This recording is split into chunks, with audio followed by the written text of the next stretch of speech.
So, guys, this is Will. He seems to go by Bill more, but I call him Will. And he's been featured on Fight Commentary Breakdowns and Fight Commentary Chats. We could just catch up because it's been a while since we've talked and shared your story. So, since last time we talked, you've had two fights, I think, right? Since last time we talked. Yes, I had one in Ottawa. It Mm-hmm. was something called Art of War. I think maybe three. Mm-hmm. It was really cool. It was in a museum. Wow. It was in the War Museum. Yeah, but Mm-hmm. it's a pretty cool setup. It's pretty famous in Ontario. Mm-hmm. Ottawa's in Ontario. Yeah. Mm-hmm. I see. The second was I changed camps because what happened was my gym closed down due to COVID. Yeah, it's pretty sad. A few gyms actually closed down. Five that I know of. Yeah, it's a pretty sad situation right now in Ontario. Yeah, yeah. Were you so the gym that closed down, were you guys able to kind of keep in touch and potentially like train together in the future? Yeah, so Warrior Muay Thai was my previous gym, and most of the guys went to another gym called MMA. Mm-hmm. I did not go to MMA. Now I'm training at Spartan Striking Academy, which is a Mm-hmm. really good gym as well. The head trainer, his name is Michael Mm-hmm. Fitzpatrick. He's a WBC champ, so he's a national champion in Canada. He's number one right now. He's fighting for the international title, Wow. WBC. Wow. Yeah, it's pretty exciting. He's young and he's really good. Mm-hmm. Yeah. It's really great you mentioned this because actually this kind of is a very good topic to talk about, which is kind of switching gyms. What is the process like? Like when you go in there, because you're a professional fighter. So when you switch to a gym, do you tell them, okay, this is my goal, this is who I am, or do you kind of go in more low key?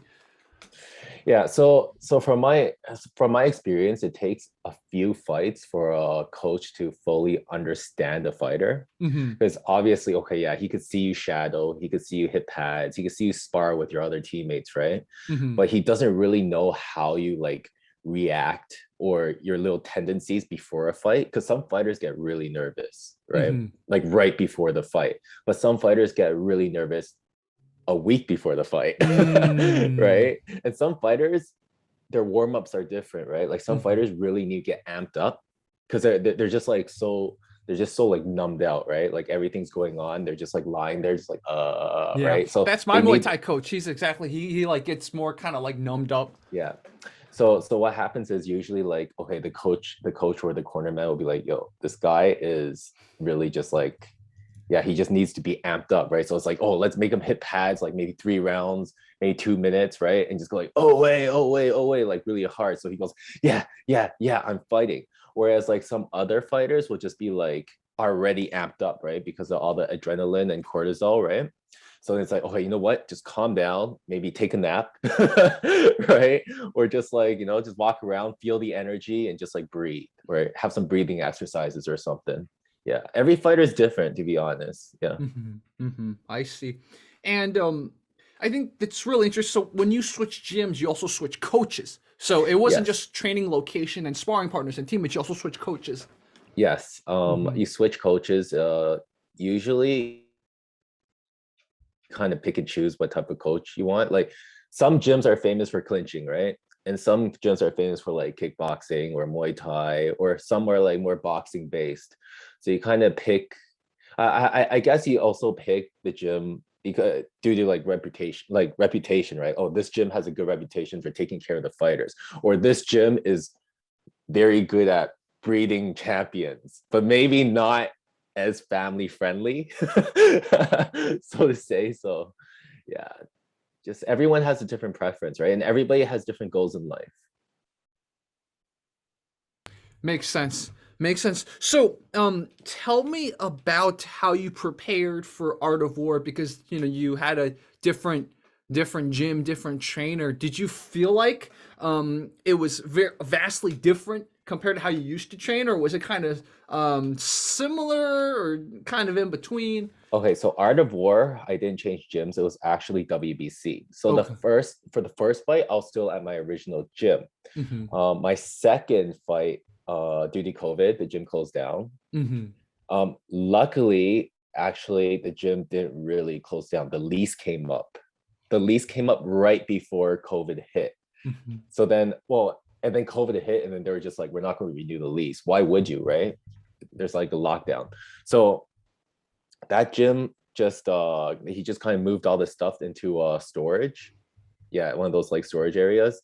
And then well, it's like there's so many restrictions right now, the numbers really don't work, right? Mhm. Like when there was a lockdown, they kind of lifted the lockdown, but they put in a lot of restrictions, right? So they were saying only like 10 people at one time or something, 10 people. And what I don't know if that's including staff or that's or just members only, but the numbers won't work. Like, let's say if you can only have 10 people at one time, like, and you have, I don't know, like 100 students, how is this going to work? How are you going to even make money, right? Yeah. And let's say if the government just came in and start giving everyone tickets, like it's just not good for business. Yeah. So the numbers don't work.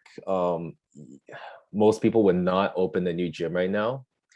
Yeah, the situation's pretty bad right now in Ontario. And I Mhm. think we're the only territory in North America that hasn't fully opened up yet, right? Mm.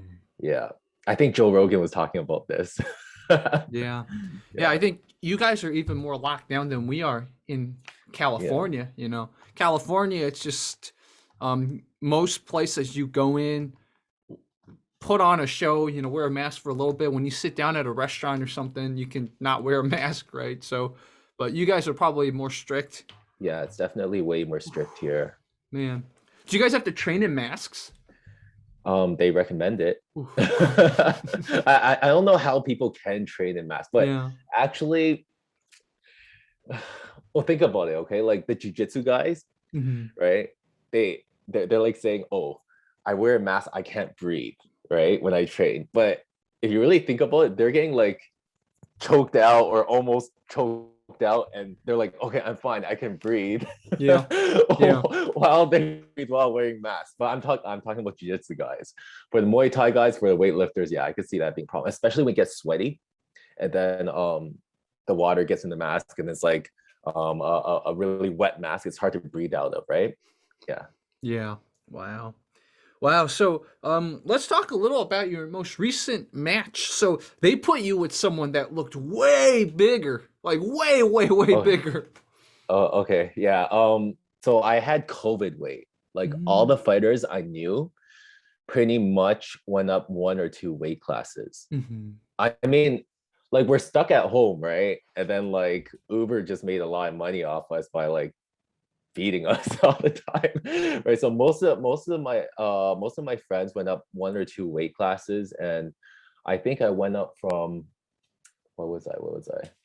I went up from walking around 165 to walking around 185 to walking around to 195 at the start of my training camp. Yeah.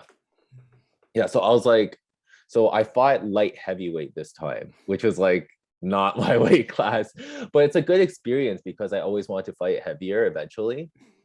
But yeah, so it was light heavyweight. I was fighting the WBC rank number 6 in the whole nation. So I was fighting the top 10, a top 10 guy, and he was in a higher weight class. But it was a really good experience. I still feel like I could have won. But yeah, things happen. Let's see. In that weight class, you cannot make one mistake. Mm-hmm. It can be very detrimental to the whole fight, right? Just Yeah. one punch, one kick, well, one strike that you didn't see, it could just change the whole match. Yeah. Yeah, Yeah. definitely. You have to be very Wow. careful. Did you do anything different to prepare for a light heavyweight bout? Yeah, I didn't cut as much weight. I didn't have Mm. to cut as much weight. It was actually a very I couldn't say enjoyable training camp because it felt, oh yeah, we could just like skip over skip over, but it Mm. was enjoyable as in I didn't have to cut weight, because usually in training camps I'm always overweight. Well, not Mm. overweight, but I was always heavier cutting down, right? So when I'm cutting down, I'm usually very hungry and I'm very mentally exhausted and I'm very sore. Mm. But this time I was able to not be as hungry. Obviously, I had to change my diet a little bit. I have to eat healthier, no greasy foods, no fried foods, right? I had to fast a few times just Mhm. because my weight was going up a little bit too fast. Um, yeah, just little changes. I wasn't starving, which was a big thing for me because I love to eat, right? And especially if you like exert so much energy, you feel a little bit more hungrier. Yeah. Yeah, Yeah. so it was more enjoyable in that aspect, but it wasn't enjoyable because it felt like my first fight. Whereas like I had two demos right before the fight, right? And those two demos I got destroyed. Like it was pretty bad. But I was trying out new styles. I was trying a K1 style my first match. It was actually against one of my former teammates. So it was really fun. And then the second demo, it was in a something called a bow ring. Okay. And a bow ring is actually like maybe 6 foot by 6 foot. It was a very, very small ring. So there's no way you can really dance around this person, okay? But it was against my former teammate as well. So it was very, very fun. So the second demo, I was clinching more. So the first demo, it was in a standard ring. You can dance around, you could play around in K1 style. The second one, I had to clinch up more and use more knees. But both of them, I was not able to use my elbows, which was very annoying. And um were these demo matches the same day as the competition, or were they no, different days? they were 2 weeks apart. Okay. Mhm. Yeah, they were 2 weeks apart. Yeah. Wow. Let's see. So what was the question? Where are we? Honestly, I don't even remember, but the conversation just kind of flowed. It was good. Um, Yeah. so you had this match. What is your plan now? Are you going to go back to the drawing board, think about kind of, okay, how do I keep fighting at light heavyweight, or are you thinking more, okay, let's keep at a lower weight? Tell me more about that. Yeah. So my weight's coming down uh just by a little bit. I'm planning to fight around 165 now. Me and the team have decided that okay, this weight is not is not the best for me right now because I haven't really developed my strength conditioning, as in like these guys, like literally I remember the second fight, the WBC fight, I hit them and usually someone that will either get really hurt or they'll at least react to it, like walk back a bit, right? Hmm. But he just took it like just I'm just like, and I was looking at him like, oh crap. I remember when I fought in Thailand. I fought in Thailand, I think I was 170 and the guy was 190 as well. It's not like I haven't fought heavy before, but I knew I was in trouble when I caught him with a teep, a push kick, and it was clean. It was a clean push kick, but he didn't move and I flew back. Oof. Right? And I flew back. And right then and there, I looked at my corner. I'm just like, right? Like, what the hell is this? But then I still fought a good fight. It was entertaining for the fans. It's all about the fans at the end of the day, right? Yeah. We're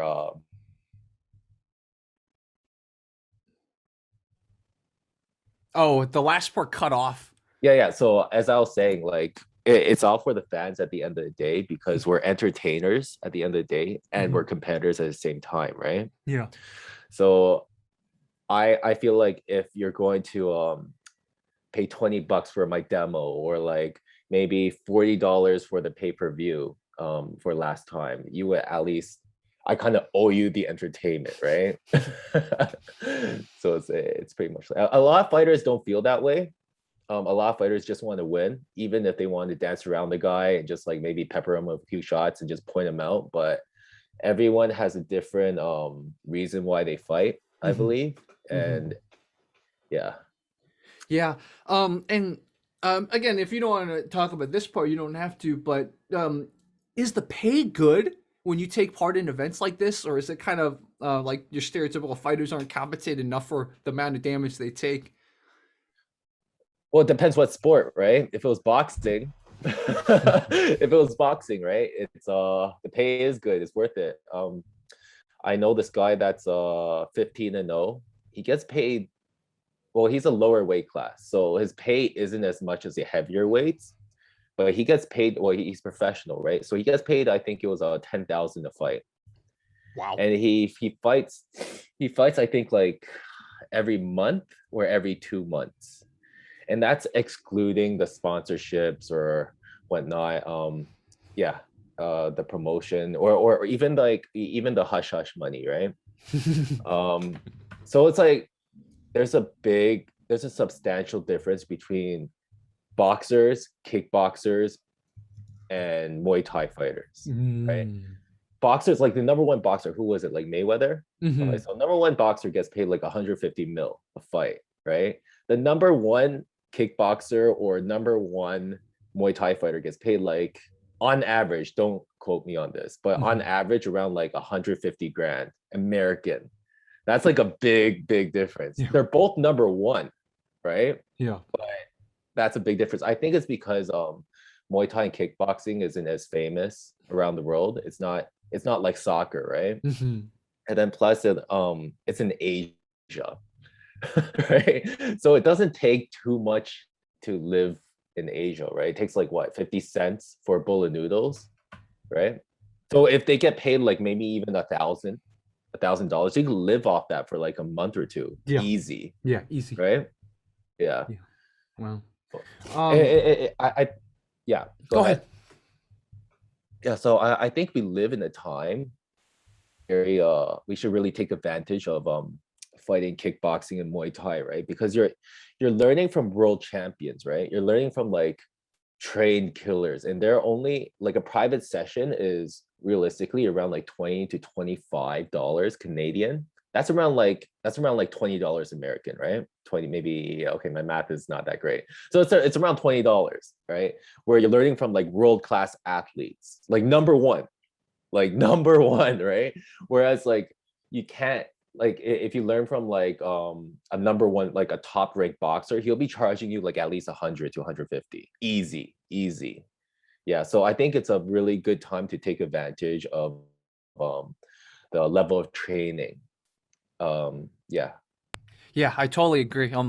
You touched on something that I've talked to people about too. That, um, it can even be bad boxing instruction, and usually they charge like 100. They charge an arm and a leg, but like kickboxing, Muay Thai, you can get really good instruction for way cheaper. It's crazy the disparity.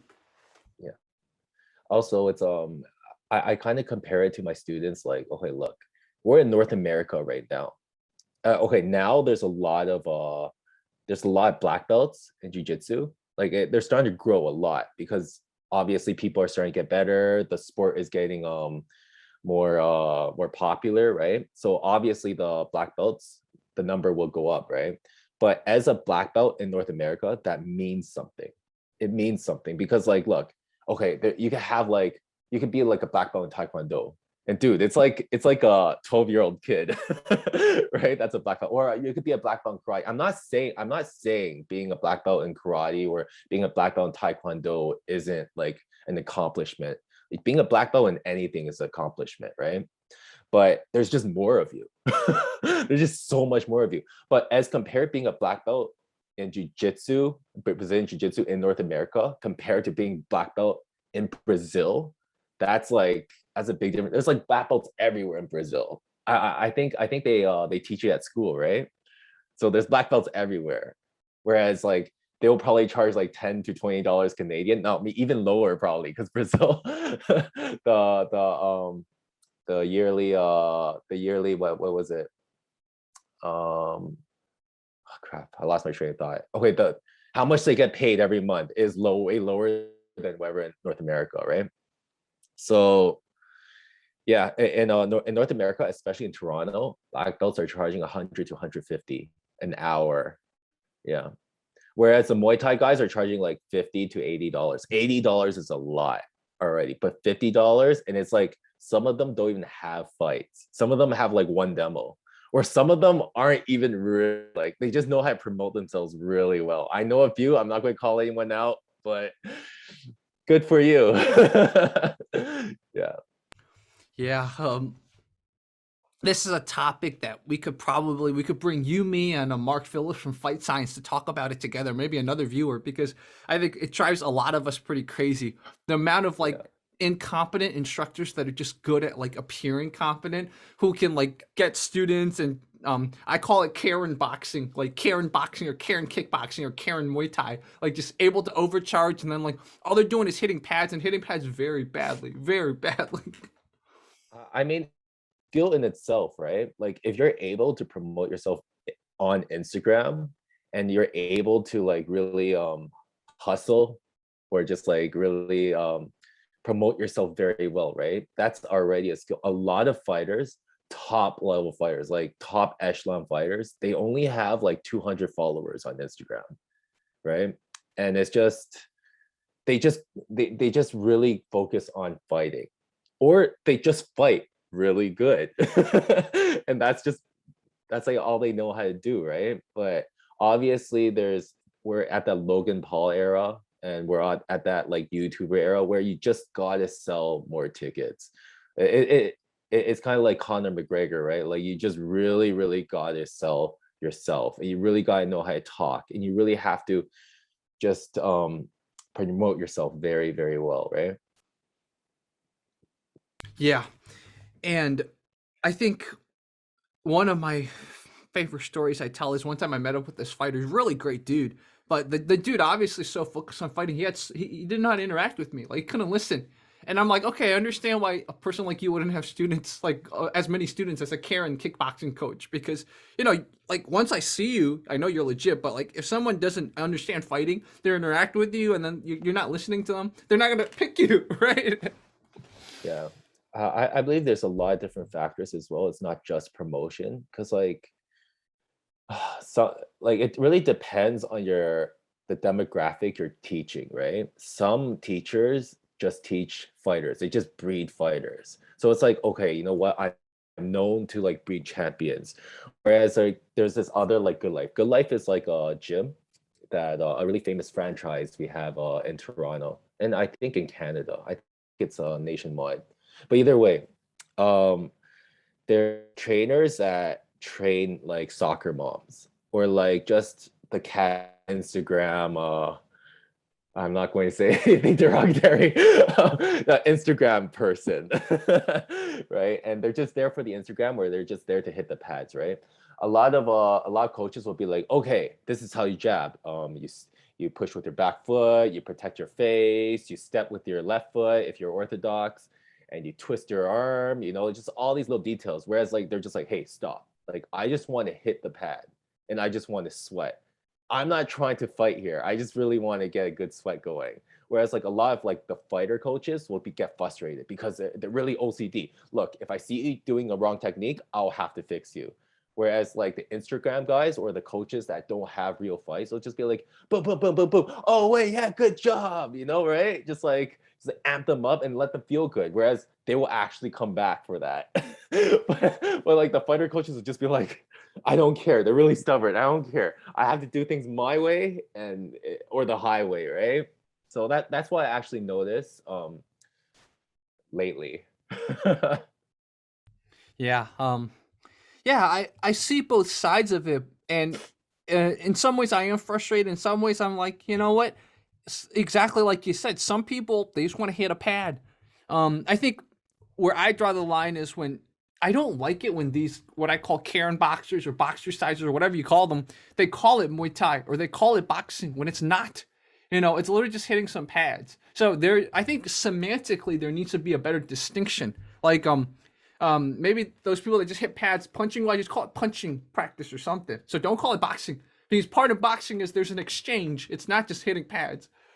Yeah, so I think as a purist like yourself, it would offend you, right? But there's a lot of gyms nowadays I've noticed are like they're a Muay Thai gym, or they're strictly a kickboxing gym, but they'll go like Muay Thai and kickboxing, or they'll even stick a Taekwondo and MMA, whereas they're just a Taekwondo gym, because like MMA is getting so much bigger, right? And people just like look it up on Google, MMA fighting gym or whatever, and their gym will pop up first because they put MMA beside their name. I think it's just a business move. And you really got to do what you got to do, because all these gyms are struggling, even though they don't really like, a lot of them won't admit it, they're really, really actually struggling. Because look, if your lease is like 5,000, if 5,000 a month, that means you need 50 students just to break even. That's not including the hydro. That's not including paying out your staff. That's not your initial investment, buying the pads, buying the mats. Like some gyms have puzzle mats, which is like, it's a health hazard, but you can get the good puzzle mats, which is okay. If they have like the good ones, then it should be okay. Whereas like if you have the zebra mats, the tatami mats, those are very, very expensive. I think like just this much is like already like $300 or something, right? That's very, very expensive, especially for a startup. Bags are very, very expensive. Pads are very, very expensive, right? Just everything is very expensive, especially with inflation and everything, right? Yeah, and I think this is great that I just hit my funny bone. That's why I flinched for a second. But this is something great that you're explaining because you train people too, and these are things that I think a lot of, maybe we could call ourselves purists. Sometimes we forget is that it is a big investment. Unless you kind of train people in the park unofficially, it's a big investment to open up a gym, right? And doesn't excuse some of what I think some of those misleading practices, but it definitely helps humanize them. Yeah. It definitely does. Like, okay, if you go to a boxing gym and even though you thought you were gonna spar, but you don't spar for like a few months, like so. I do feel for that, but yeah, this is a topic I've thought about a lot because man, I've had some really bad interactions with some of these like boxer size, kickboxer size idiots who want to charge me a lot of money. And I'm like, I look at their Instagram and like they can't even show off pretty. And I'm like, how do people take lessons from these guys? It must be these guys are good at marketing and stroking people's egos because even if you have an ounce of training, not only their form is bad, so I can't even say about their function because not even teaching function if you're just hitting pads, but their form is bad. Yeah. Definitely there's a huge difference between someone that actually knows how to fight and someone that just learned everything off YouTube, right? There's a huge difference in skill.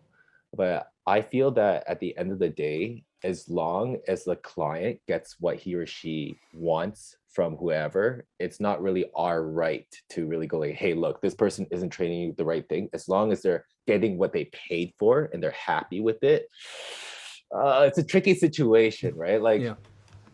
let's say to be honest, like a housewife really just like just picks a coach that just looks really good, just a very good looking coach, and just goes like, yeah, he makes me feel good every day. I just want to train with them a little bit and just get that little mojo going, and then go back to my husband all like happy. Then so be it. Whatever. It's a free country, right? Yeah. Whereas like if like a kid really just like, okay, you know what? I'm just going to learn from this coach, and I really want to like learn how to fight, so I have more confidence in myself, and I want to face that bully I have in school, right? Then yeah, you should really, really get what you pay for. You shouldn't go to the coach that just does it for the Instagram, Yeah. Yeah. right? Exactly. Exactly. Yeah, you bring up so many good kind of ways to think about it. And when I interviewed Katsuaki on Fight Commentary Chats, he was saying the same. Like he's probably Taiwan's best fighter, but Oh yeah. most of his clients are like housewives and soccer moms in Taiwan. And he says, yeah, most of them just want to do like 6 hit combos that you'll never use in a fight, but will feel good, that they basically learn kind of a kata, right? Pad hitting Yeah. is now kind of the new version of kata. Ooh, jab and then across and slip this way and body hit and then slip that way, like you're never going to do that kind of stuff in a fight, but people just want to get that, oh my God, I broke a sweat. I did something cool. I learned, my muscle memory kind of changed, neuroplasticity. And maybe that's, if they're getting what they want, yes, power to them. Yeah, it's all like media at the end of the day, because in Asia, Muay Thai kickboxing is getting really, actually martial arts in general is getting really, really more popular, right? I see in like all the music videos, they're starting to do a lot of boxing, and the shadow and the hitting the bag is horrible, right? But the artists, they're like trying their best, right? I'm just like, okay, at least it looks cool to like the general audience, and you kind of get the point, right? But yeah, it's starting to get more and more popular. Back in the day, when I say back in the day, this is like maybe 20 years ago. Muay Thai, Muay Thai was for poor people. Like most middle class families, high class families would not even think of putting their children in Muay Thai. They're all the kids are basically gladiators, right? They're pretty much slaves. Like they come from a poor family. They kind of tried Muay Thai out as a, I guess, as a last resort. It's like if this kid can make it and support the family, then yeah, let's just try Muay Thai, right? Even though it's a little bit risky. Like I'm talking about Thailand and Asia in general, right? Whereas nowadays they'll just put their kids in Muay Thai because it's a good sport. It's good for your health, right? Make them spar and like have a head contact, right? Most Muay Thai nowadays for kids, there's no head contact. So it's kind of like Taekwondo and karate, you just hit the body. Whereas later on, maybe around 16 and up, the parents might agree. It's like, okay, you know what? Like this kid's at a certain level where he can defend himself or can decrease the damage if he really wanted to. So yeah, now it's getting more popular, especially in Asia. That's so interesting. And I I guess you could say kung fu was kind of the same, right? And back in the day, a person would train kung fu, and then they'd be able to be a bodyguard or work as a gatekeeper at some like rich mansion. But yeah, kung fu probably was kind of for the poor people too. So it's interesting. You see certain parallels too, and as society develops, how the art changes based on who trains it and stuff like that. Yeah, especially Muay Thai. It's I think we're getting into Olympics, right? So for sure, yeah, I think it might get watered down. It might get watered down. Probably after like a few more Olympics, they're just going to put more rules. Yeah, Usually that's what happens, right? yeah. I remember what was it? What was it? What was it that changed? Was it karate? Was it karate or was it taekwondo? I think Probably both of them, both. right? Just I think both of them. But I think it used to be I think when GSP started, that was when karate was very dangerous. Was Hmm. it? He was Kyokushin or something, right? Yeah, It was just something crazy. yeah, yeah. Whereas I know my buddy, he's a Taekwondo black belt, and he's also like he also cross trains a lot, right? So when he started Taekwondo, he started it when it was like very dangerous. So there's a big difference between his style and all the black belts now. Yeah. Yeah, where there's a lot of different variations, so lots of different rules, right? I noticed it. Yeah, I just hope it doesn't really turn more to a Disney Muay Thai. I love that word, Disney Muay Thai. That's what Muay Thai is gonna become soon. Disney Muay Thai. Wow. Yeah, Wow. it's easier to consume, right, for the parents, right? Yeah. Muay Thai is such a bloody sport. We call it the bloody ballet, right? Was it Yeah. the bloody ballet? Yeah, so it's like an art, but there's blood spilling everywhere. We have balance, but really we're trying to kill the other guy Yeah. while having balance, right? Or Yeah. girl, guy or girl. Sorry. Yeah. Yeah. Yeah. Exactly. The students you train, are they mostly fighters or are they kind of more just casuals like housewives, family people, Okay. etc.? Okay. So most of them are like soccer moms or people for the Instagram. I do train fighters, but the thing is, I don't make money off them because okay, think about it, right? If you're a high school student and you just graduated and you say, look, I'm not going to go to college and I'm going to drop everything and just focus on fighting and see where this takes me. And maybe if I fail, or maybe if I'm not where I want to be at a certain time frame, I'm going to quit fighting. I'll go back to college or university, right? Yo, you're broke. Like you're broke for sure. You're broke unless you have like really rich parents, or you have like a really like good job, or you saved up a lot. You're broke. To be honest, you're broke, or you're just going to run out of money, because fighting is very expensive, especially when you travel and you're not sponsored. And when you just started out, you're not going to have the best sponsorships. Yeah, unless like a really high level trainer just goes like, look, I'm just going to take you under the wing, under my wing, and like when you get famous, I'll charge you like maybe 10 to 20%, pretty much like that. Yeah, that's how it works in Thailand, man. Like they'll just like they'll train you for free, they'll feed you for free, right? When you fight, they'll just take a percentage for your family and for the gym, right? And they'll give you a little bit of allowance. Yeah. In Thailand, I've actually seen like the whole process. My teammate members, like the whole process of, I guess poverty, right? So basically, like, okay, it's not like I'm a spoiled brat. Like I can eat gym food, right? But the thing is, they only have noodles. They only have like the cheap rice, right? And I need my protein. Like I need my protein, right? And the gym food is free. I eat it with them too, but I have to like go to 7-Eleven and buy those little pre-marinated drumsticks and chicken wings. Yeah, and I just go what bam on the gym food.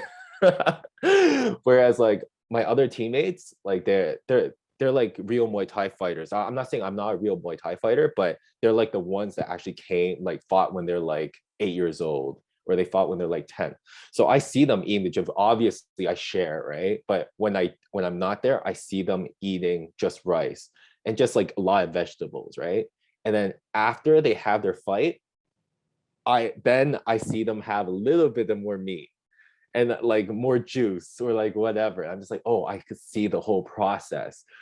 You fight, you get money, you get to eat. You don't fight, right? Especially during COVID, right? Then you don't have as much to eat. And a lot of the staff members and fighters, they have to go to the temple. Whereas during COVID, they have to go to the temple to get the free food, right? Yeah, they Thailand's in bad shape right now. It's getting better because they opened up, but during COVID, especially when they had like 0 cases, it was in really bad shape because most of the economy depends on tourism, right? And there is no tourists whatsoever. I got in when they were closed down, but when I was there, it was a really good experience because all the tourist areas didn't have tourists, so it wasn't like polluted by like tour buses of China men and China women, right? I'm not saying the China men and China women are bad. I'm just saying they come in huge packs of tour buses, and like obviously if you have like crowds of people, I'm talking like festival level amount of people going in and out from a certain concentrated area, the environment's going to change, right? So it's a breath of fresh air. Let's just put it that way. Yeah, I was talking to Sakan Lamb about this. I might have cut the part out of the talk. I don't remember, but yeah, we're talking about these Sakan Lamb's in Chiang Mai, right? And he has stories too about tourists. And yeah, the unfortunate thing is because Thailand is known to Chinese people as like the affordable vacation, so it doesn't always attract the best of tourists too. So it's like it is true. Like the people that go to Thailand, unfortunately, the Chinese tourists, they're not maybe the same type of tourists that go to like Canada or go to America. Like these will be people who will like, like spit on the street, and like if their kids need to poop, just poop on the side of the street. It's this type of tourist, unfortunately. So yes, and it sucks because it doesn't help like China Southeast Asia relations. Yeah. There was this one I think there was this one incident where a boat exploded. You remember this? Like a boat exploded in Phuket, and China got really, really mad, right? So they just basically closed off the whole like tourism industry and said, look, you got to really, really, because people died. I think it was like 10 to 50 or something. Don't, yeah, just 10, I think. It was just a substantial amount of people that died, and it could have been avoided. But look, you're paying them next to nothing, right? How would they really care? Like, if you're paying someone at the carnival like next to nothing to like be a safety regulator, he's not really going to do his job properly, right? So like there's blame on both sides, but what happened was trying to close them off just to teach them a lesson, and they suffered economically, and then they kind of just upped up their safety protocol, and that's that, right? But yeah, where were we? I don't remember. I mean, this conversation is flowing well. I love it. I was going to ask about that picture behind you. Is that your wife and you doing Muay Thai Oh together? yes, this is our wedding picture. Wait, let's see. Yeah, right here. Yeah, our wedding Wow. picture. So this describes. Okay, look, this is a good. This is a good view. Okay, Mhm. this describes our whole relationship. You see that? So basically, it's her yelling at me and me defending myself. No, I love my wife. I love my wife, but she does have a temper, and it Mm. keeps things really interesting. Wow. Wow. Yeah. That's so funny. That's so funny. I mean, you're getting hit in the face, once a week or so, or more than once a week, and then you come back and it's a different hit in the face. I mean, like, it's like appearances really don't like, you can't really judge a book by its cover, Hmm. right? Because I look like I'm the violent one because Hmm. I fight, and like everybody knows me as a fighter. So they'll be like, "Oh, Will is so scary. Bill is so scary. He can kick someone and it'll hurt a lot, right?" And then it's like, "Oh, look at Lily. Lily's my wife, right? Oh, look at Lily. She's so sweet. She's a nurse, right? She looks like she'll just take care of you if you really hurt, right? But back home, I'm the one just like scared of her, trying to avoid her. And she's the one that go, bah, bah, bah, Will, why did you do this? Will, clean up after yourself. Will, why are you sleeping? Stuff like that, right? It's pretty fun. It's funny. And I think this is actually a great segue about having a family and being a fighter because you have a son and a daughter too. Yes, I do. And how do you balance that out? You got a wife who's a nurse who comes home stressed, maybe wants husband time, and then you got the kids who need daddy time. How do you balance all that? Yeah, it's really cliche. It's really hard to. Okay, so what was it? Henry Cejudo during a post interview, he was saying, I'm single. Like I do have, flings here and there, right? But he's single and he will never start a relationship. It's not fair to your significant other because fighting takes so much out of you mentally, physically, time is a big factor because I missed a lot of things that I did not want to miss with my children. Like, let's say his first day at school or something. I didn't miss the first day of school, but that's for example, right? Or like, my daughter said her first words or something, right? And I'm just like off to Thailand training, or I'm just sleeping because I had a hard sparring session, or I can't eat with my family every morning because I'm fasting, right? Just little things like that, just you just don't get it back, but you just really, there's just sacrifices. It's just all about sacrifices, right? And like you just really got to balance it out. It's unfortunate, it's really unfortunate, but it is what it is, and we just got to just power through it and just yeah, just learn from it and just focus on our goals, right? And just focus on what's really important. Like I'm not saying I got it all down, but definitely for sure throughout this whole process, me and my wife has learned where how to how to like not make the little things into really big things, right? And definitely a certain balance, and we just, instead of growing old together, we grow together, right? So that's where we're at right now. I love that expression you use. Just grow together. That's the Yeah. key, right? Because old, the word old is just a concept, right? I know. I there's this lady, shout out Peggy, who I don't know how, she's probably in her 80s, but she's more fit than like 90% of the people in Santa Monica. Santa Monica's filled with models, and she and her boyfriend are always just like hiking, running, getting the sun. Like that. So I love what you said. Just like in general, just grow, keep growing, no matter what. Yeah. So that's great. I think I grew the most during this COVID venture in Thailand. Like I'm literally scarred from Thailand. Like this time, I'm actually scarred from. This is why I put on so much COVID weight, because usually when I go to Thailand, maybe for like a month and a half, I get to control my own training camp. So I get there, I number one, I climatize. Climatizing takes like a few days earliest, right? And like I try to not blast the air conditioning on the, I know I'm spoiled, I have air conditioning, I'm sorry. But I try not to. I'm Canadian as well, so it's snowing back home and I just came here and it's like 40 degrees plus humid. Like even the temperature, it's a humidity that kills you. So I'm walking to the gym and I'm gassed out already. Literally, I'm walking to the gym and I can't breathe.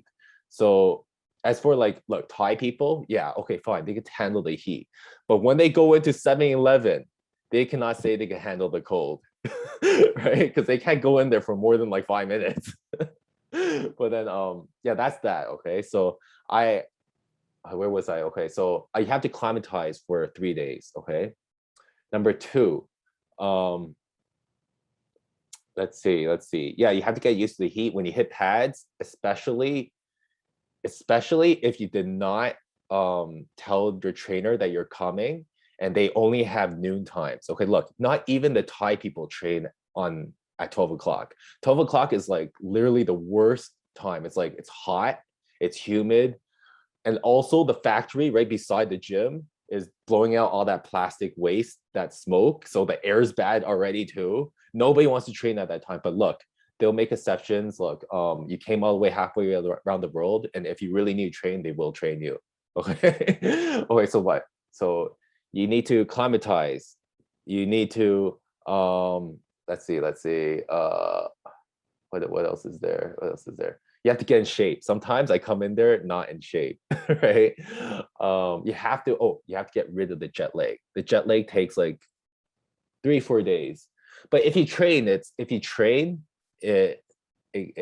easier because you're the dopamine, whatever, and then like you get tired after you train, so you can like kind of train during your daytime and get yourself artificially tired. Not artificially tired, but naturally tired, right? Okay, yeah, just little things. Oh, sometimes you have to get used to the food because whenever I go there, my first week I'll always get diarrhea. I don't know why.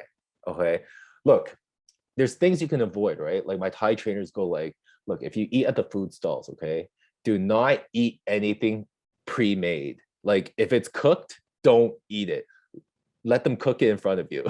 Because if they don't cook it in front of you, you don't know how long it's been there, right? And you don't know if it's like, yeah, it's just, you don't know if the flies came or whatever, and just like started munching on it or whatever. Yeah, so there's these little things that when you first get to Thailand, you basically lose a week. Okay, I would say on average you lose a week of training, like real training, right? Then you kind of get the hang of it, the pad sessions, like the new style they're trying to work on, the weather, the jet lag, the food, right? The freedom. Sometimes you can't get used to the freedom because look, I have a family. I get there and I'm like, oh look, I'm free. I go buck wild, right? so so the freedom, just little things. It just everything.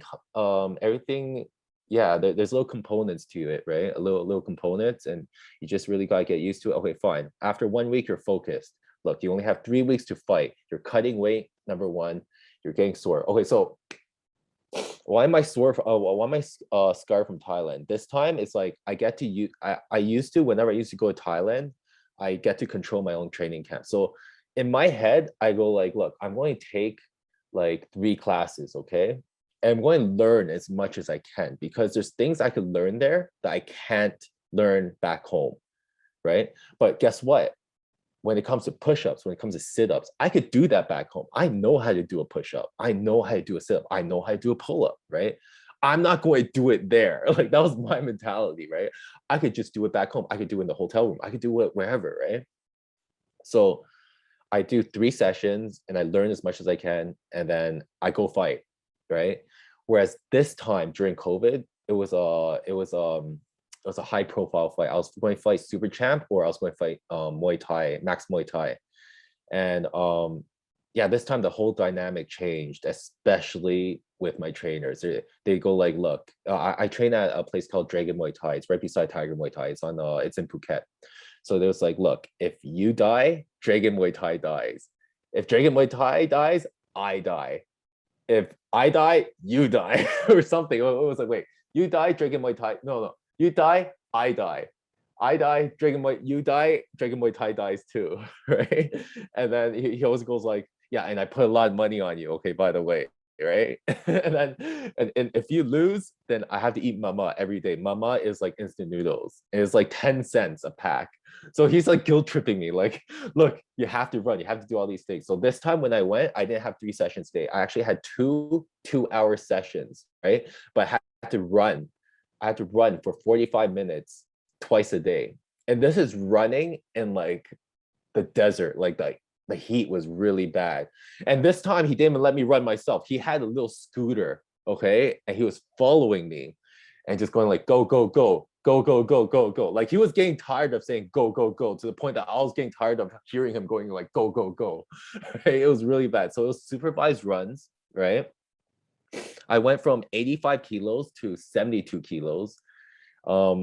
I was actually supposed to go from 85 to 75, but what happened was during the fight week, they canceled. The sponsors pulled out for Max Muay Thai. They were going strong for 3 fights a week. And then what happened was COVID hit, another breakout hit, and then it was once a week. So I was out of many fighters that that got pulled out. And then I was training for what? The hardest training of my life. Okay, the hardest training of my life. It wasn't even because like it was hard training. I could handle hard training. I could handle a hard day. A hard day is nothing. We all have hard days. We have days that we just really have to push. But what happened was I was hungry all the time because I was cutting weight. I was mentally exhausted, right? And I was sore. And I had like little to no rest days, right? So having a hard day is not that bad because you get to recover. You could say, I want to recover the next day, but I'm training every day. It's like getting to the gym was really hard because I'm waking up like, oh my God, I want to die. Why am I doing this to myself? And I get to the gym and I'm like, just doing whatever, right? Yeah, it was definitely a lot of pressure this time. But now, like since then, I have like a newfound respect for like guys that really just like put their all in the sport, right? Because we see all the fights, we see all the glamour, but we really don't know what led up to that certain moment, those like what 3 minutes, right? So yeah, there's a lot of things that happen behind the scenes, especially even the water cut, just like a lot of things and all the pressure and like just fight, not even them fighting the day of, them fighting towards the fight, right? Sometimes just getting to the fight is like a big win for a lot of people. Yeah. So I was scarred. So I was scarred from Thailand because this time I was just really hungry. And usually I'm able to control my weight very well, especially in camp. But this time I was starving for 3 months. Literally, I was hungry for 3 months and sore because you get more sore when you exert this much more energy, right? I mean, you get more hungry when you exert that much energy. So I was hungry for 3 months. So I was basically scarred, right, from hunger. So when I came back after when my fight got canceled, I literally just couldn't stop eating. I just couldn't stop eating, and I finally understand where my buddies' parents are coming from because the whole family is obese, right?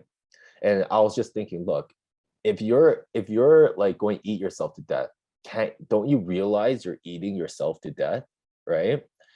But they came at the 1980s. We're trying to have the famine, right? So what happened was when they came from famine. They were hungry all the time. So now I know from personal experience what it is to eat and can't stop eating because you're literally traumatized from that type of hunger. So I couldn't stop eating and they couldn't stop eating. They're like, look, there's food. Why not eat it? That's their mentality. I understand now because when I see food, I'm like, I'm hungry. I just can't feel full. I just feel like I just need to eat because I wouldn't know when there's a time there where I'm going to starve myself again, right? So during training camp, this time I just lost the weight right away because I just stopped eating because I kind of like my body kind of trained for that now. But yeah, where are we? Wow. I'm really glad you shared this, man. This is like really great insights that people don't know. Like, like me, I have trouble gaining weight, right? It's really funny. People always joke I get body shamed quite a lot on my channel. Like, Jerry, man, why don't you gain some muscle? Why don't you gain some weight? And it's like, for me, it was the opposite. I couldn't stop eating for a lot of my teenage years. And so, like, gave me a lot of health problems. And then, so, like, my body went the other way. My body just knows what it's like to eat too much. So I don't Yeah, eat too much, right? I have the opposite problem. So when I yeah, need to eat more, I don't eat. But yeah, it's like I've experienced the opposite. yeah. Some people have a problem eating, and some people have a problem not eating. Yeah. I mean, yeah, not eating. Yeah. Yeah, yeah, exactly. So yeah, it's crazy. The one weird thing, I don't know if you drink coffee, and if you don't drink coffee, I wouldn't start drinking. But coffee is a pretty good appetite suppressant. So if you ever have an emergency situation where you need to stop eating and you can't drink coffee and you won't eat for a long time. Yeah. Oh, this is funny. It just reminded me. Okay, so last interview, I was super nervous, right? What happened was my buddy bring a coffee over and say, here's for your interview. I was usually I do drink caffeine, but it was I drink oolong tea, right? Oolong cha. And the caffeine levels are not where it like compared to like a real coffee, right? So my relationship with caffeine is like pretty interesting.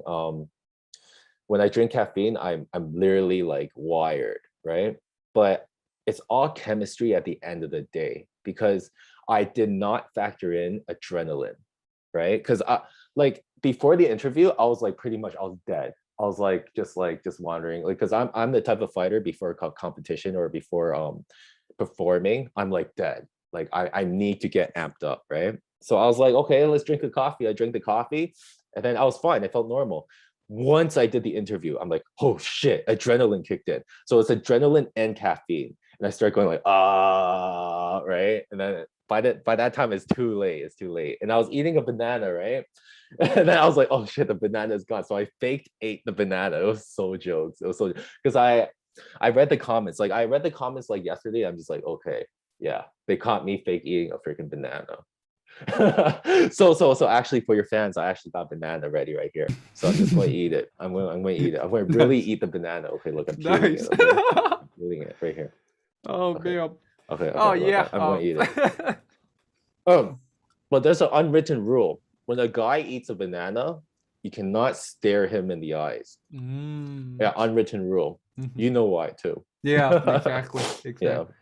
That's so funny that you caught those comments. Yeah, like a lot of those videos that have a lot of comments, I don't even read the comments because like half the comments are just dumb comments. So I give you props for taking some of those comments on the chin. Yeah, but they were brutal. Like so many people Yeah. like made jokes about the No, fake banana. I mean, I'm kind of used to it. Well, not used to it, but like the Sheldon came out, right? Obviously, it didn't look really too good on my part, but yeah, thanks for clearing up a lot of things. It really made a difference, especially for it gave me more drive to actually keep on fighting. So thank you for that. So let's get back to the chemistry when it comes to caffeine and adrenaline. Okay, this is the first time I realized I should not drink coffee or drink Red Bull before a fight. It was my third Mm. time fighting at TVA. Okay. No, Mhm. third fight, and it was at TVA. It was at the finals, it was for the belt, right? And what happened was I just drank like, the little teeny Red Bulls, the Asian ones, right before the fight. And I was just like, oh shit. Right when the referee went like this, I couldn't feel my legs. I'm just like, oh shit. The adrenaline and the caffeine was not good. I don't get nervous during fights. Like during when I fight, all the nerves go out, right? Actually, my coach says like I have a problem getting not getting excited or because I'm just so like I'm so numbed out from all that chaos from like just my past or whatever. So when it comes like game time, I just shut down. Not shut down as in like I can't perform, but shut down mentally as in like I don't feel anything. It's actually kind of like creepy. I actually feel like just at home, like I feel calm. Um, yeah, so let's see. Okay, so I lost that fight. I lost that fight because I was nervous. Obviously, my opponent won, like fair game to him, but I was very nervous. He hit me with a shot. My first shot that I ever got hurt from. Like I obviously like got hurt before, right? Like during training and during sparring sessions. But he hit me the first time, it was with a jab to the face. I never felt that type of pain before. Usually when I get hit, my legs go a little bit, I feel like I'm levitating because the force, the impact, it's just so hard that like a shot can hit you so hard, you won't feel the pain. You'll just feel a little bit dizzy, right? Whereas if he hits you directly, not that hard, it will hurt a lot, right? So I think he hit me right here, where the nose, where the bridge is. And I was like, boom. And I'm like, oh shit, this is going to be a long night, right? I lost that fight. He was very good. He was taller than me. I cut so much weight for that fight, and he was taller than me. So props to him. I know for sure he had a hard weight cut. His name's Aaron Ortiz. He's a very good fighter. He has a lot more fights than me now. He's really good. I hope to fight him someday, but not anytime soon because I'm going up the weight class. I'm going up my weight class, and yeah. So It's yeah. so interesting. Just following up on just what you're talking about that's one of the nuances that when people start sparring and later fighting, they'll realize that people who've never been in a fight just don't realize. It's like it's not just about being punched in the face, it's how hard and where you get punched in the face. The body reacts very differently. I've been punched right here too. I know exactly that feeling. Getting punched right here versus getting punched in the eye versus getting punched in the cheek versus getting punched in the jaw. It creates a whole different set of responses that you don't realize until you get hit. You're like, whoa, okay. Definitely. I broke my nose 3 times, and now it's like permanently runny. I talked to the doctor before, and he was just like, yeah, like it's just a cosmetic thing. You could fix it, but you have to quit fighting because you're not going to like have surgery and then like break it again, right? It's pointless. So when I stop fighting, I'm going to get nose surgery. My nose is not going to change. It's just going to, yeah, it's just going to be fixed. Yeah. Yeah. Yeah, these are things that a lot of people just don't think about, right? And that's why as I started sparring more, I guess I changed my tone on my channel. Probably a lot of people notice. Like I always encourage people now, even the people who let's say do they're very bullshito, but they step up anyways. I try to not attack them too much because it's like, look, they got hurt, okay? Just respect that. So Yeah, fighting is it's not what I want for like well, it really depends on the person's personality. But as for my children, I don't want them to compete.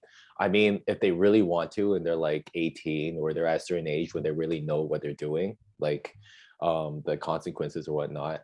And it really depends where they're at mentally and where they are in life. It depends on their personality. It depends. There's many factors. But as for me, I never really wanted to be a fighter. I just loved fighting. Yeah, I love fighting, but I know what comes with it. I know the sacrifices. I know what it takes to be a fighter, and that's not what I chose to. I was kind of like, that's just life. It just so happened to be that way, right? So I never really wanted to be a fighter, but I am a fighter. Like I know what I have to do to win. I know what I have to do to get to go more forward in my journey, right?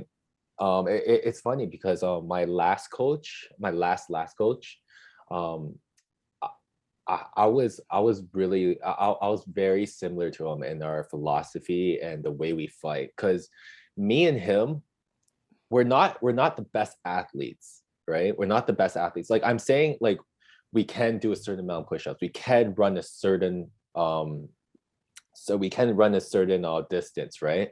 But we're not known to be like GSP, or we're not known to be like just some super athlete.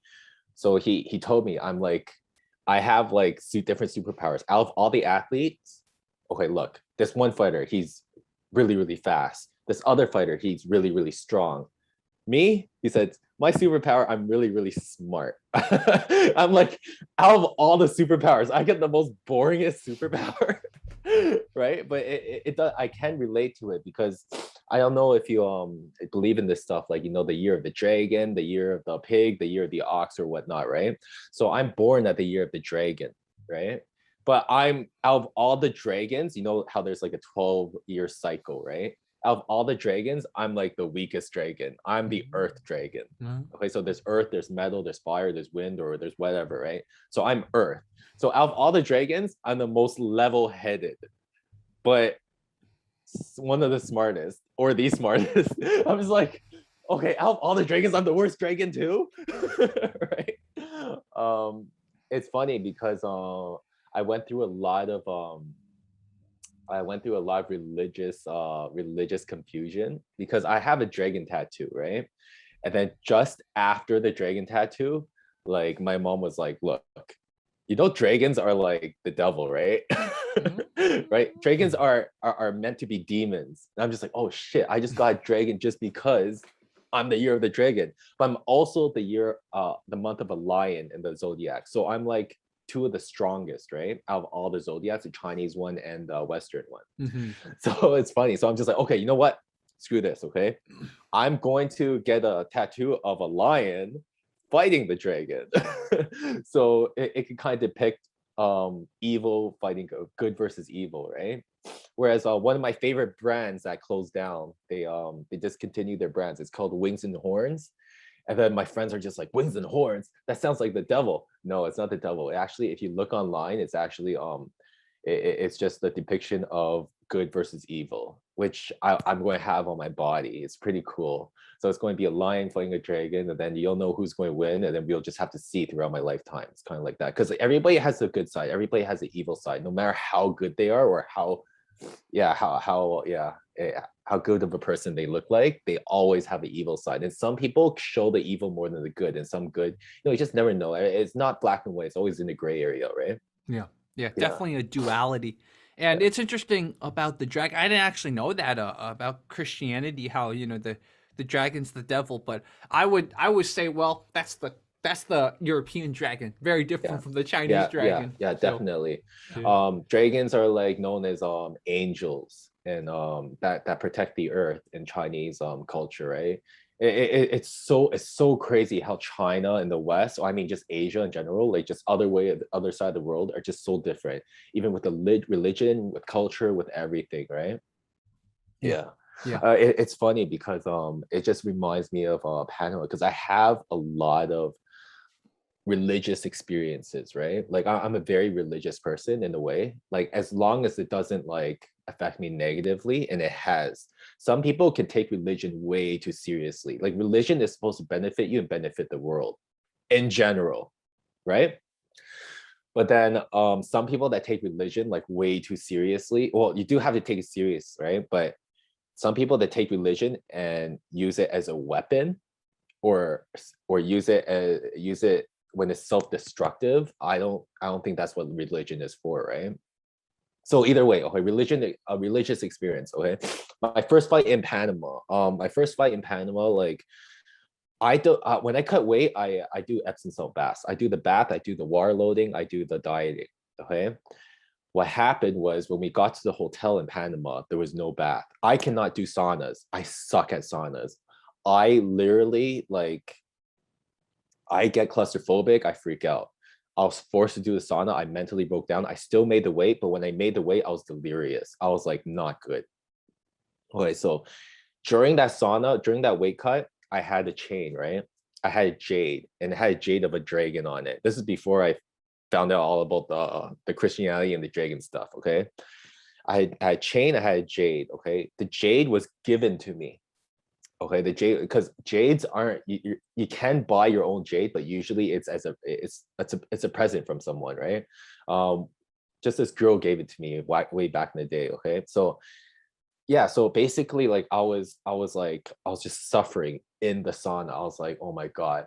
After a certain period of time, I was delirious, and then I started praying. I started praying to God. I'm just like, look, I'm sorry for all my sins, yada yada yada. Like it just feels like I was in hell. Okay, my chain started burning, okay, like burning really hard. I'm just get the fuck off me, right? And then I got the chain off me, right? And then I looked at it and I'm like, oh, this is a dragon, whatever, right? Later on, after the fight, I won the fight, by the way, by KO, if you check the previous video. And then my buddy was like, oh, the jade, it's actually a dragon. It's called a money biter. It's called a money biter. Okay, so basically, it's just so you could make more money. And it's funny. It's really weird because I don't believe in coincidences, but I had it when I was small. It's almost I was like I was predestined to fight because in Thailand, when you win a fight, they give you a stack of bills and you bite it, right? And you take a picture of it. And that's like almost every Muay, every fighter does that when they win. So it was almost like I was predestined to be a money biter, right? But obviously, I don't wear the jade no more. I put it somewhere else. You know, I might just give it to someone or whatnot. But yeah, it's crazy. I had that. I have that connection and that relation. I don't know. It might be me being crazy or whatnot, but it's just funny. That's just my outlook of it. Yeah.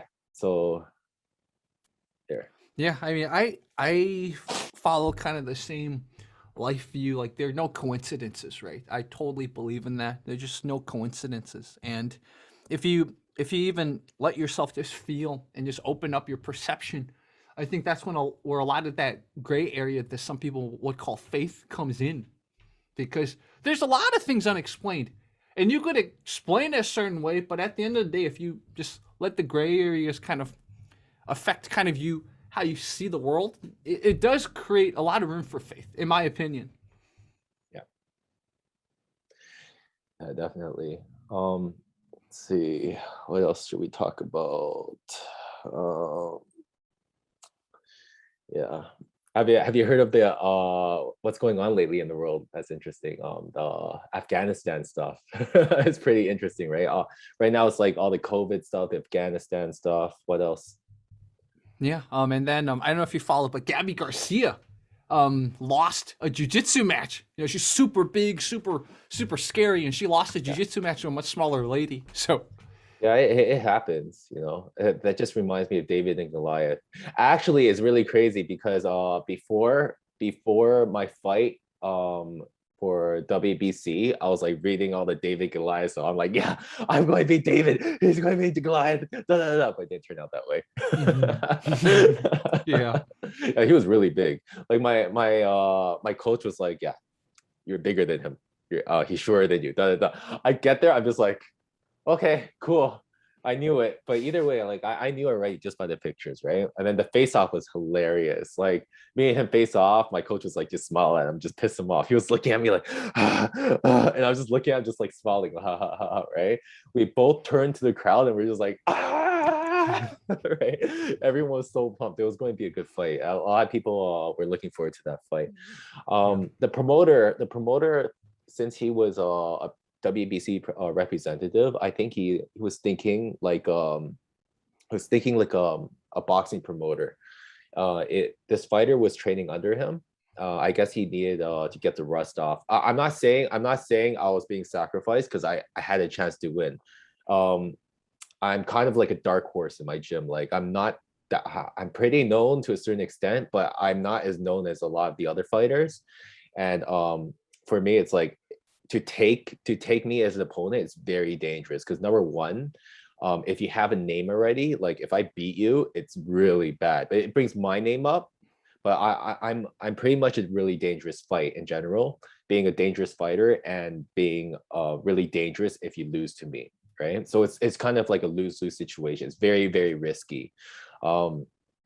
Yeah, so he was number 6 in the nation, right? So if I beat him, I'll either be number 6 or I'll be number 5. I'm not sure, but yeah, having to fight number 5 or 6 in the nation without being ranked already it just made me feel really good because it kind of made me feel like I was being recognized for all the work I've done. So it's like, okay, I got some recognition. Okay, because a non-ranked, or maybe I was ranked, but I wasn't like ranked online because I didn't hand in my information, right? So yeah, it made me feel really good. I was like, okay, you know what? I'm at least top 10, you know? So yeah, that's that. Wow. It's interesting you talk about how your coach kept telling you that he's smaller than you. And I guess that brings up kind of an interesting just conversation about corners and coaches and stuff like that, because I think even watching UFC this past Saturday we saw a lot of kind of what some people would consider maybe questionable advice that corners gave and stuff like that. And you being a professional, I think that would be kind of a good topic for you, because like I think it was whether it's the Lauren Murphy versus Shevchenko fight, or maybe it was the Ortega versus Volkanovski fight. I just felt like their corners weren't being honest with them. It's like, you're not winning right now. But I mean, I mean, like every fighter, every coach knows their fighter, right? Like there's certain things that we can really say, go like, okay, look, if I was their coach, I wouldn't say that to them, right? But some fighters really do need to either need to believe in the lie, right? Or B, they just really need you to be like straight up with them. Look, you lost that round, Or some fighters need to be like, oh yeah, good. They lost that round, obviously, right? And they go like, oh yeah, good job. Yeah, good job. You did everything great. Some fighters react to that more positively as compared to like, hey, look, you lost that round, right? It's really all about the relationship between the coach and the fighter, I feel like. Yeah, and it really depends on what type of coach. There's high-level coaches, and there's coaches that really don't know what they're doing. And they have a really good fighter, like Ronda Rousey's coach. Like, that was really bad. Like, anyone can tell that I don't want to smash. I don't like smashing on anyone, but that was really bad. That was really bad. And Ronda did not deserve that, especially with that type of caliber of a fighter and that type of level of viewership. It just shouldn't happen. That level of competition should not have that type of level of coaching. It's just super, super unfortunate. Yeah. Yeah, exactly. Man. So, what is next for you? Do you have any more fights lined up? Are you gonna kind Okay, of train more? so obviously I've been really, really paying attention to this Xu Xiaodong shit. Mm-hmm. Okay, and then I know he's supposed to fight DKU. I was looking through your videos and the fight might be canceled, right? And just recently he told me he's based out of Toronto. So look, I'm in Toronto. I'm willing to fight him anytime. I think I could beat him. Actually, I know I can beat him. If the only way he might be even a little challenge, like he would actually like challenge me a little bit and let me struggle, is if he had like 100 demos or something, which is like kind of impossible. I know he does not have a real fight. Like I can tell he has never fought before, right? And yeah, maybe I might get peppered a little bit with his fast, though. I don't even know what you call that. Okay. His But fast I'm just going, system punches. I'm just going to eat. Look, my Yeah. boxing's not even that good. I admit it. But I have been training my boxing, and I haven't used my boxing my last fight, and I do have some boxing. I just haven't been using it. Every opponent, I adjust my tools according to what type of fighter they are, right? And if it was a full boxing match or even a kickboxing match, I will adjust my toolbox according to what type of fighter they are, right? For him, I'm predicting luck, okay? If he peppers me with that whatever stuff, right, that 1 inch punch, like I'm just going to eat it. I'm going to eat it and I'm going to hit him back. And he's going to get hit and he will know, like at that certain moment, he'll know it's like, oh shit, I got hit, right? Like this hurts. This does not feel good. He's going to look for a way out. Whereas I've been hit so many times by like high level athletes, low level athletes, not even athletes, right? I've been hit, right? So I know how it feels like in live competition. He does not know how it feels like. I will finish him either in the first round or even before the fight. He is finished, right?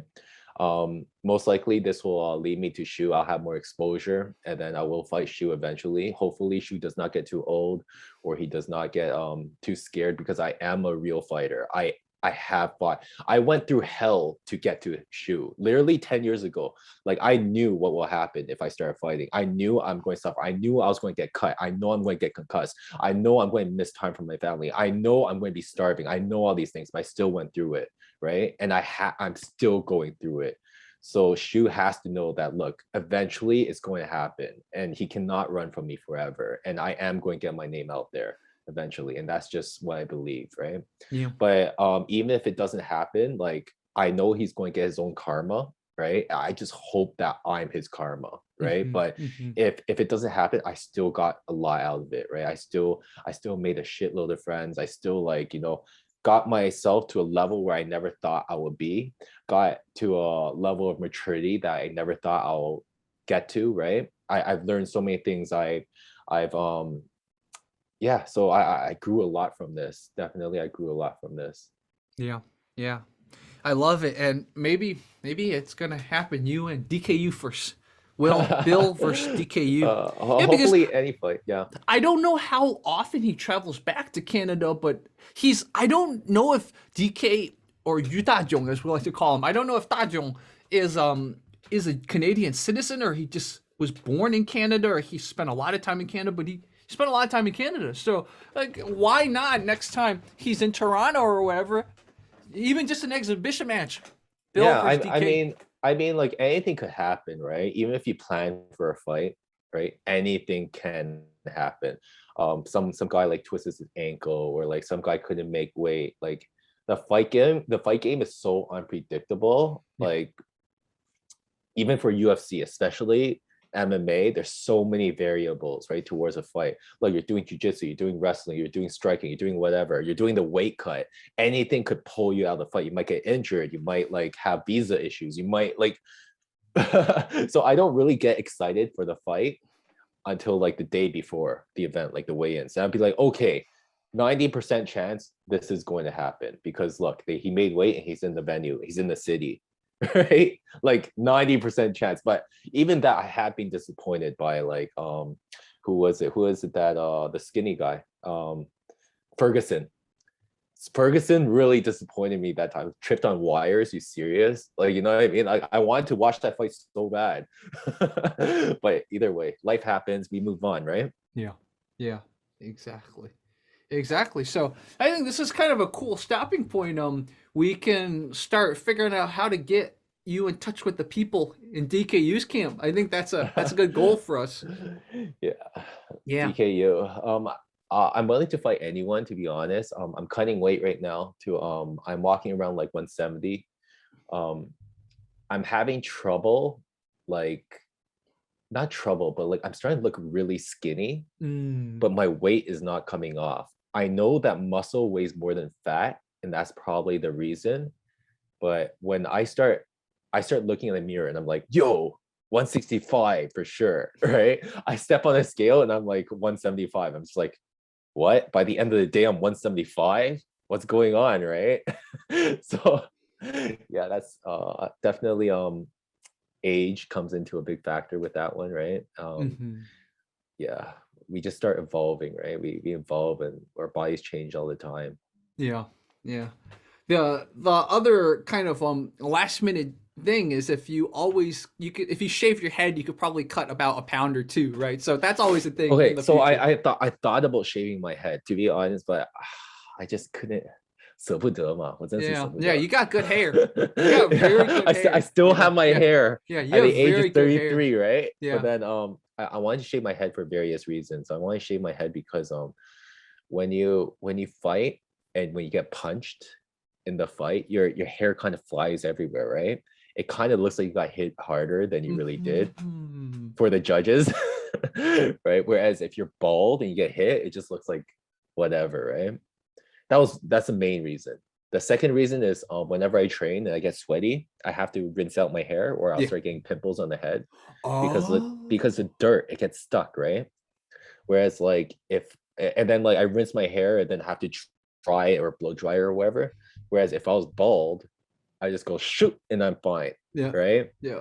Third reason is because of weigh-in. Yes, every half a pound to a pound matters. Yeah. That's why I don't gel my hair during weigh-ins, because that's another 0.2. Yes, I know 0.2 sounds like nothing for you guys, but it's something. Yeah. Okay.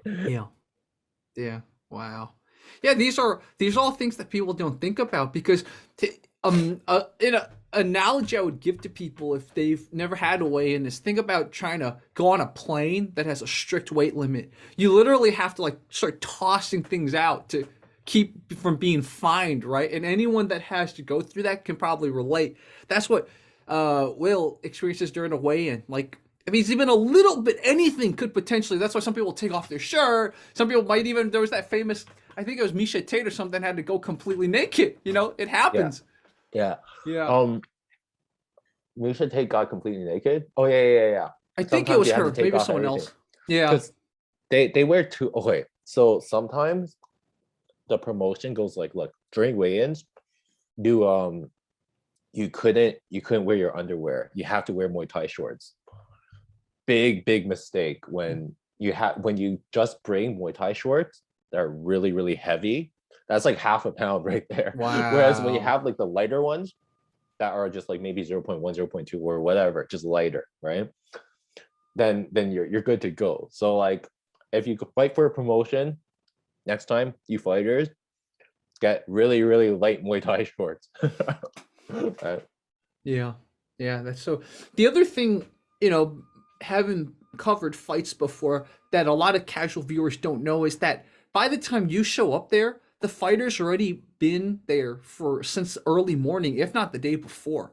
Like these are things that people don't realize. Like they've already been going through every situation in their head, like for at least a weekend if it takes place on the weekend. Like they have to travel there, probably stay in a hotel or something, and then like all this stuff. Like people don't realize how much goes into fighting. And then even let's say he's later on in the card, he's sitting in the changing room. He's just every other fighter that finishes their fight, he's seeing like blood. It's like, and Yeah. then they give each other a look. He's like, okay, all right, that's me in 8 matches, right? These are things people don't think about. Yeah. Some fighters just really cannot watch the fights. Let's say if they're like co-main event or main event, their energy gets drained, right? They get excited. Some fighters need to be there, especially John Jones. He needs to feel the crowd, especially with during COVID when there was no crowd. It worked against or for a lot of fighters. Some fighters, it just helped them a lot. All the nerves were gone, right? Yeah. Okay. Whereas like some fighters like me, I need the crowd. Like I need the crowd. Like when I get hurt and I hear the ooh, I get back up. I go, yeah, okay, right? Whereas some fighters, it's like, oh my God, like people are watching me. Like, oh, the TV's on, like the camcorder or whatever. Or yeah, it's just every fighter is different. You know, Yeah, I think Wei Lee is one of those who probably does better without the crowd, right? Like Wei Lee was talking about how the crowd really messed her up when she fought Rose. So yeah. Wei Lee, that type of fighter is so loved, right? Whereas like yeah, so for Wei Lee, I think this is my theory. I wouldn't know, but I think she is so loved by everyone. When people start booing her, she will start getting into like a character dilemma. She like she's just really conflicted. Like, why is everyone doing this to me? What have I done to them? Right? So that probably like screwed her up mentally. mhm. Had a negative impact towards her performance. Yeah, That's what I would think, right? yeah. Um, yeah. Yeah, and it also didn't help, I think, that I had so much footage of her on my channel, so I took a lot of that footage down. I'm like, no opponent of hers ever gonna use my research for free again because I found all that stuff from Chinese social media and covered it. I felt bad. I'm like, I didn't think about the consequence. Like it was fun, it got me a lot of views, but man, that's exclusive research that like Whaley can't do that kind of research on Rose, right? So I was like, okay, I'm taking a little responsibility. I'm taking this stuff off. Yeah. Yeah, Yeah, for Whaley's going to be fine. He yeah, first female champion, first UFC champion, right? She's going to yeah, be fine yeah, she'll be fine. regardless. Yeah. Yeah, she's a pioneer. Yeah, exactly. I think this is a good stopping point. Let's have you back again. Let's do these Yeah, catch ups yeah, for like sure, every for sure. month or We every two should months. have It's catch really ups here fun. and there. Yeah, we Yeah, should have catch ups here and there. yeah. Yeah, It's we flow very well conversation wise. Anyways, we're always talking privately anyway. So yeah, yeah, it's yeah. great. And Our these are our, just good conver- our things con- to bring to people. yeah, our conversations are definitely very interesting. I feel Hmm. like it brings a new perspective to your audience and to viewerships. Yeah. Yeah, totally, man. Cool. So, guys, for viewers, if this goes on Fight Commentary Chats, which I know it will, go follow Bill. And Bill, I know one day you're gonna start a YouTube channel too. So, Yeah, eventually yeah, I'll I'll try different venues and yeah, little platforms and yeah. stuff Let's like get that. you more sponsors too, man. We Yeah, gotta. So my Instagram is snakecharmer88. I know you're going to put it right here. Snakecharmer88. Please follow me. I try to update it as much as I can, but with family and whatnot. And sometimes I update like a lot during the week, and then I just stop for like 2 weeks. But yeah, I'm starting to get the hang of it. I'm starting to get used to just holding the phone everywhere. But yeah, I'm trying, guys. I'm really trying. So thank you for watching. Yeah, definitely. And I'm talking to this brand called X Martial Arts or whatever. Like I see Mexican martial art and Ramsey Dewey are with them. So I'll talk to him about it. I'll tell them about I you. love Ramsey Dewey. I love him so much. He like makes people feel so awkward Yeah. when he pauses With his voice. Yeah, with his voice. And he says something really, really cool, and then he just like pauses. And then when he pauses, literally I'm looking and I'm just like looking around like okay. Yeah, he's really cool. He's one of my favorite guys actually. Yeah. Yeah. Yeah, cool. So I'll let you know. I'm talking with that brand on Wednesday, I believe so, or Thursday or Friday. I don't remember, but I'll keep you posted because Nice. I'm like, unless they can pay me money to promote them, which I don't mind do. I don't want to like just wear their shirt. Like I have too many companies like that already. Talking about if you're a fighter, maybe they could like do something with you. So yeah, I'll let you know how the conversation with them goes. Appreciate it so much, Jerry. Yeah, absolutely. So guys, I will stop recording now. I'll probably talk to Will a little bit more. So Okay. anyway, signing off, guys.